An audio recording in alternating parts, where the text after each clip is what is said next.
नमस्कार दोस्तों, हमारे YouTube चैनल पर आपका स्वागत है। दोस्तों, आज की कहानी भगवान जगन्नाथ जी के बारे में है कि उन्हें भिक्षा क्यों मांगनी पड़ी थी। आखिर जो स्वयं जगत के स्वामी हैं वो भिक्षा मांगने के लिए क्यों निकल गए थे। तो एक बार की बात थी जब देवी लक्ष्मी अपनी भक्ति श्रेया चांडाल के घर पर आशीर्वाद देने गई हुई थी। वहाँ से निकलते हुए उन्हें भगवान जगन्नाथ और बलराम जी ने देख लिया। अब बलराम जी को यह बात बिल्कुल भी पसंद नहीं आई कि लक्ष्मी जी एक चांडाल के घर में जाकर आई हैं। इसलिए उन्होंने जगन्नाथ जी को यह आदेश दे दिया कि वो लक्ष्मी जी को श्री मंदिर से बाहर निकाल दें। अब भगवान जगन्नाथ जी फंस गए, क्योंकि बड़े भाई की आज्ञा मानना भी बहुत ज़रूरी था। इसलिए उन्होंने देवी लक्ष्मी का सारा क्रोध अपने सर ले लिया और देवी लक्ष्मी ऐश्वर्य और सेवकों के साथ मंदिर छोड़कर चली गईं।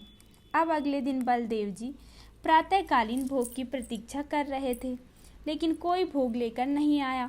तो उन्होंने जगन्नाथ जी से पूछा कि क्या बात है, आज कोई भोग लेकर नहीं आया है। आज लोग भोग लगाने नहीं आएंगे क्या? जगन्नाथ जी ने अपने पेट पर हाथ रखते हुए कहा कि भैया, आज से कोई भोग लेकर नहीं आएगा, क्योंकि लक्ष्मी देवी अपने सेवकों के साथ मंदिर छोड़कर चली गई हैं। जब बलराम जी ने यह सुना तो उन्होंने कहा कि चलो अच्छी बात है, यदि लक्ष्मी देवी ने भूल की है तो प्रायश्चित तो करना ही पड़ेगा।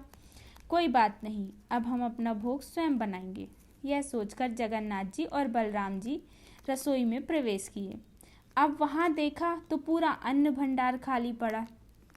दोनों भाइयों ने देखा कि सब्जियां तक नहीं हैं। अब उन्हें अत्यधिक भूख लगने लगी। उन्होंने सोचा कि चलो किसी के घर भिक्षा ही मांग लेते हैं। यह सोचकर दोनों ने एक ब्राह्मण का वेश धारण किया और घर घर जाकर भिक्षा मांगने लगे, जिससे उन्हें कोई पहचान ना सके। उन्हें भिक्षा मांगने में काफ़ी समय हो गया, लेकिन किसी ने कुछ भी नहीं दिया, क्योंकि वो बहुत मलिन भी दिखने लगे थे। लक्ष्मी देवी के आदेश पर सूर्यदेव ने अपनी किरणें और तेज कर दी थी, जिससे गर्मी बढ़ गई थी, जिसके परिणाम स्वरूप भगवान जगन्नाथ जी और बलराम जी को तपती हुई धूप में चलना पड़ रहा था। भूख और प्यास से वो दोनों परेशान हो गए थे कि अचानक सामने उन्होंने एक तालाब देखा, लेकिन जैसे ही वो दोनों वहां पहुंचे वैसे ही तालाब का पानी सूख गया। हताश होकर वो एक हरे बड़े पेड़ के पास पहुंचे और सोचते हैं कि इस पेड़ के पत्ते खाकर ही अपनी भूख मिटा देते हैं। जैसे ही उन्होंने पत्ते तोड़ने के लिए आगे हाथ बढ़ाया, वैसे ही पत्ता भी सूख गया और सारे पत्ते सूखकर नीचे जमीन पर गिर गए। उन्होंने ऐसे ही हर किसी से खाना मांगा, लेकिन उन्हें किसी ने भोजन नहीं दिया। ऐसे में उन्होंने एक व्यक्ति से पूछा कि भाई, हमें बहुत भूख लगी है, हमें भोजन कहाँ पर मिल सकता है। तो उस व्यक्ति ने कहा कि वो देखिए, वो चांडालों का गांव है, वहाँ पर एक स्त्री रहती है जो कि बहुत दयालु है, आपको वहाँ पर निश्चित ही भोजन मिल जाएगा।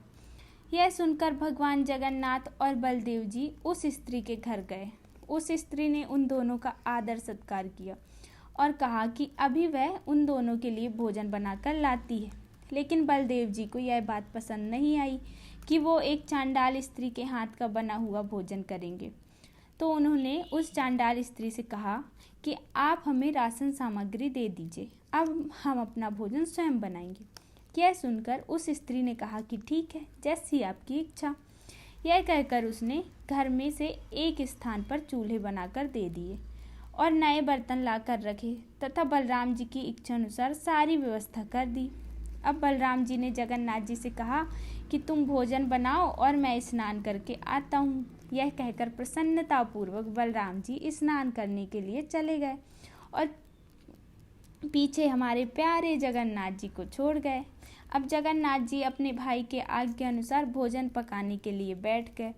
अब भोजन तो तब बनेगा जब चूल्हा जलेगा। अतः जगन्नाथ जी ने बहुत प्रयास किया, लेकिन चूल्हा जल ही नहीं रहा था। अब बलराम जी प्रसन्नतापूर्वक स्नान करके आ रहे थे। उन्होंने सोचा कि भोजन तो पक ही गया होगा इतनी देर में। लेकिन जब बलराम जी जगन्नाथ जी के पास पहुँचे तो उन्होंने देखा कि जगन्नाथ जी ने अभी कुछ भी नहीं बनाया था। अतः बलराम जी ने जगन्नाथ जी को अच्छी खासी डांट फटकार लगा दी। कहा कि इतना समय हो गया है और तुम अभी तक चूल्हा भी नहीं जला पाए हो। चलो हटो यहाँ से, अब मैं खुद ही भोजन पकाता हूँ। जब बलराम जी चूल्हा जलाने की कोशिश करने लगे तो आग की जगह सिर्फ धुआं ही निकल रहा था। उन्होंने बहुत प्रयास किया लेकिन चूल्हा नहीं जल रहा था। परिणाम स्वरूप पूरा घर धुएं से भर गया और दोनों लोग खांसने लगे। थक हार कर जगन्नाथ जी और बलदेव जी ने उस घर की स्त्री से कहा कि वही उन दोनों को खाना बनाकर खिला दे। वह स्त्री उन दोनों के लिए भोजन लेकर आई। जैसे ही उन दोनों ने भोजन करना शुरू किया, उन दोनों को भोजन बहुत ही स्वादिष्ट लगा।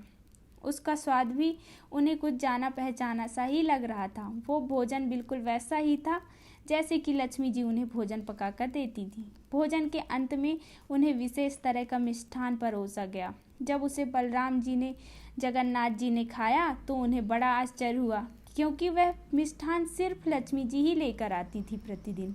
इसके बारे में किसी और को कोई जानकारी नहीं थी।